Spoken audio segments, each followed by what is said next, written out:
Hi, இன்னியோட கடை வந்து last நாள் முடிய போகுது. அவ்வளோதான். இனிமேல் வந்து கடை போட மாட்டாங்க. எங்களுக்கு வந்து இதுதான் வந்து லாஸ்ட் நாள். லாஸ்ட்டு இட்லி இறக்க போகிறேன். அடுப்பெல்லாம் அனுப்பிச்சாச்சு. இங்கே பார்த்தீங்கன்னா உங்களுக்கே தெரியும், பாதி பொருள் இங்கேருந்து எடுத்துட்டோம்.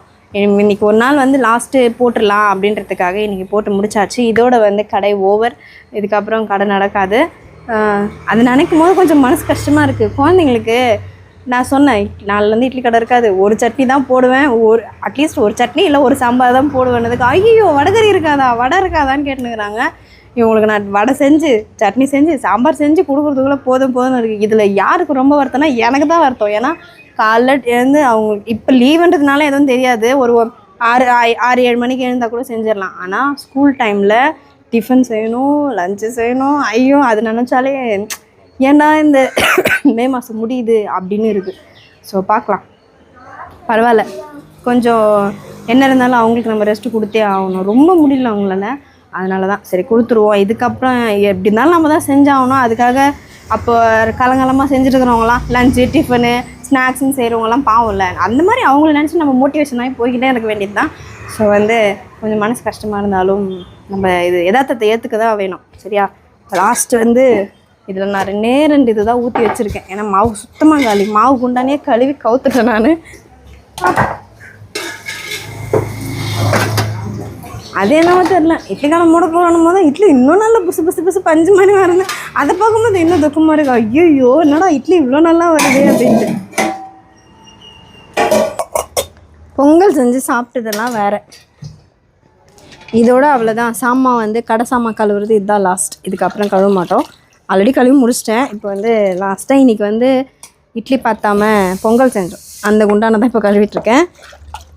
இட்லி கடை முடித்து சாமான் கழுவி பொங்கல் செஞ்சு சாப்பிட்டு மீதி இருக்க சாமானையும் கழுவி முடிச்சுட்டு இப்போ வந்து நம்ம துணி துவைக்கவும் வந்தாச்சு.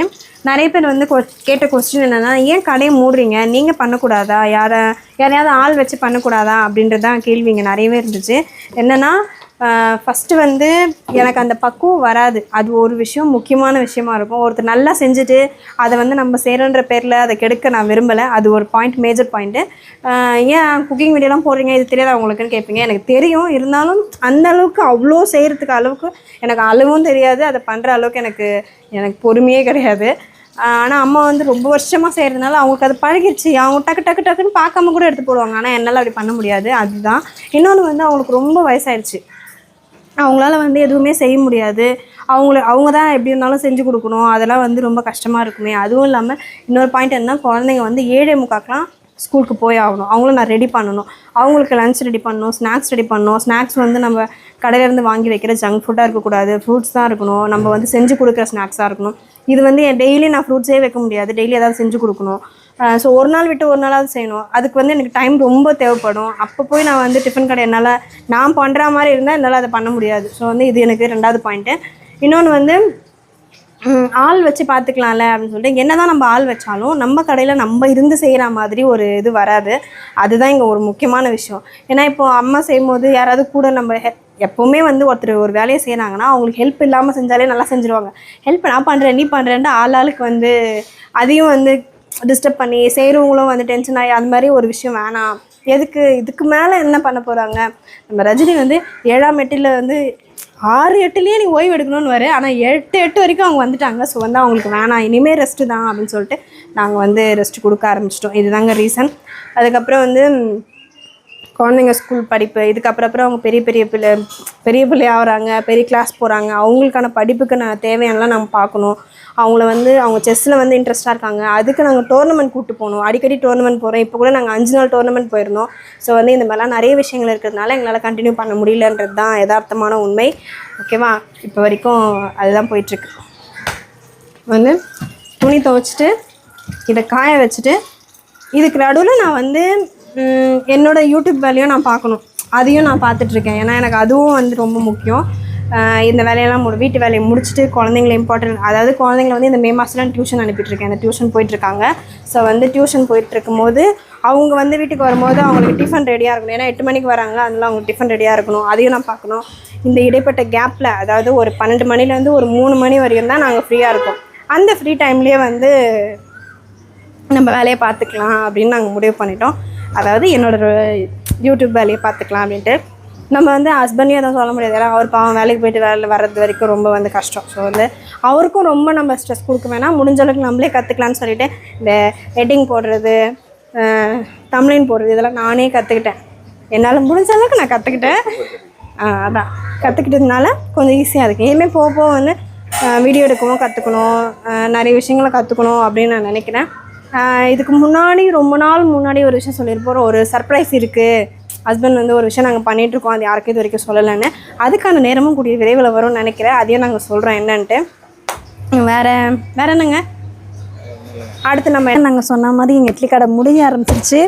அதுக்கான வேலையை நாங்கள் ஆரம்பிச்சிட்டோம். இப்போ வந்து இதை இடிக்கிற ப்ராசஸில் இறங்கிட்டோம். இங்கேருந்து ஷீட்டெல்லாம் வந்து எடுத்துட்டோம். இது எங்கள் வீடா அப்படின்ற மாதிரி எங்களுக்கே இதுவாக இருக்குது. ஃபுல்லாகவே க்ளோஸாக இருந்ததா, இப்போ ஓப்பனாக இருக்கிறது ஒரு மாதிரி என்னவோ நம்ம வெளியே நிற்கிறோம், வெட்ட வெளியில் கட்டாத வீட்டில் நிற்கிற மாதிரி இருக்குது. பரவாயில்ல, இதுவும் ஒரு அனுபவம் தான் நம்மளுக்கு. என்ன இடிக்கும் போது எனக்கே, அதாவது ஒரு 10 வருஷம்தான் இருக்கும், எனக்கே இவ்வளோ வருத்தமாக இருக்குது. பாவம் அவங்க காலங்காலமாக ஒரு 40-50 வருஷம் கிட்ட அந்த கடையில் இருந்திருக்காங்க. அழுதுருவாங்க அவங்க. ஏதாவது கேட்டால் செம்ம டென்ஷன் ஆகிடுவாங்க. உங்களால தான் நம்மளை காட்டுவாங்க. நீங்கள் தானே சொன்னீங்கன்னுவாங்க. நம்ம சரி ஓகே, அவங்களுக்காக ரெஸ்ட்டு கொடுக்கறதுக்காக அதுதான் இது வந்து இதுதான். ஐயோ, அந்த இட்லி கடை வேறு இது பண்ணுறாங்களா? என்னப்பா இது? ஐயோ, அடுப்பு இப்போ எடுத்துருவாங்களா? ஏங்க அடுப்பு எதுக்குங்க எடுக்கிறீங்க? அடுப்பு இருக்கட்டுமே. ஐயோ, அது சொல்லுவாங்கள்ல, எங்களோட உழைப்பெல்லாம் இந்த மாதிரி செதிலாக நொறுங்கி வருதேப்பான்ற மாதிரி இருக்குது.